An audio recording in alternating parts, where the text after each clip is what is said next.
इच्छा पूरी नहीं होती तो क्रोध बढ़ता है और इच्छा पूरी होती है तो लोभ बढ़ता है। इसलिए जीवन की हर स्थिति में धैर्य बनाए रखना।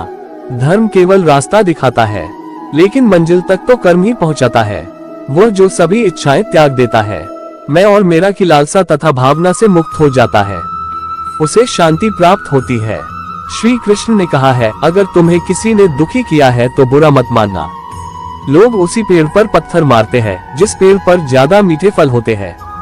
स्वार्थ से रिश्ते बनाने की कितनी भी कोशिश करें, वो कभी नहीं बनते हैं, और प्रेम से बने रिश्तों को कितना भी तोड़ने की कोशिश करें, वो कभी नहीं टूटते।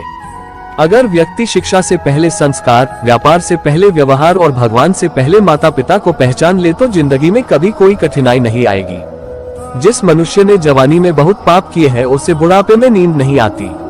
श्री कृष्ण कहते हैं कि मनुष्य को अपने मन को बार बार समझाना चाहिए कि ईश्वर के सिवा उसका कोई नहीं है।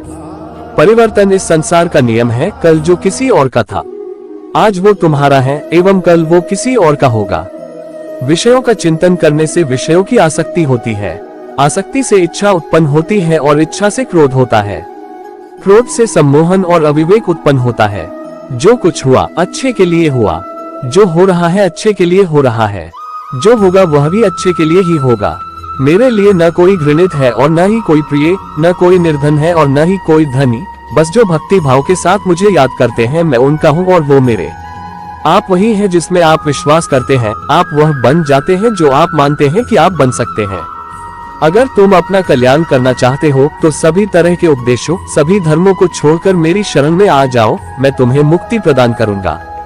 जिस इंसान के चारों तरफ नकारात्मक लोग रहते हैं, उस इंसान का मंजिल से भटक जाना तय है। जिंदगी में सब कुछ खत्म होना जैसा कुछ भी नहीं होता, हमेशा एक नई शुरुआत हमारा इंतजार कर रही होती है।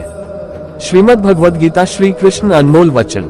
श्रीमद् भगवद गीता में कहे गए श्री कृष्ण के अनमोल वचन। इंद्रियों के अधीन होने से मनुष्य के जीवन में विकार और परेशानियां आती है। सुख दुख का आना जाना सर्दी गर्मी के आने जाने के जैसा ही है, इसलिए इन्हें सहन करना सीखना ही उचित है। निर्बलता अवश्य ईश्वर देता है, परंतु मर्यादा मनुष्य का मन खुद निर्माण करता है। जीवन में वाणी को संयम में रखना अनिवार्य है, क्योंकि वाणी से दिए हुए घाव कभी भरे नहीं जा सकते। मनुष्य उसके लिए शोक करता है जो शोक करने के योग्य नहीं है, और फिर भी ज्ञान की बातें करते हो। बुद्धिमान व्यक्ति ना जीवित और ना ही मृत व्यक्ति के लिए शोक करते हैं। मैं हमेशा तुम्हारे साथ और तुम्हारे आसपास रहता है, चाहे तुम कुछ भी कर रहे हो। जो हुआ अच्छा हुआ, जो होगा अच्छा होगा। स्वयं को मुझ पर छोड़ दो, अपने कर्म पर ध्यान दो।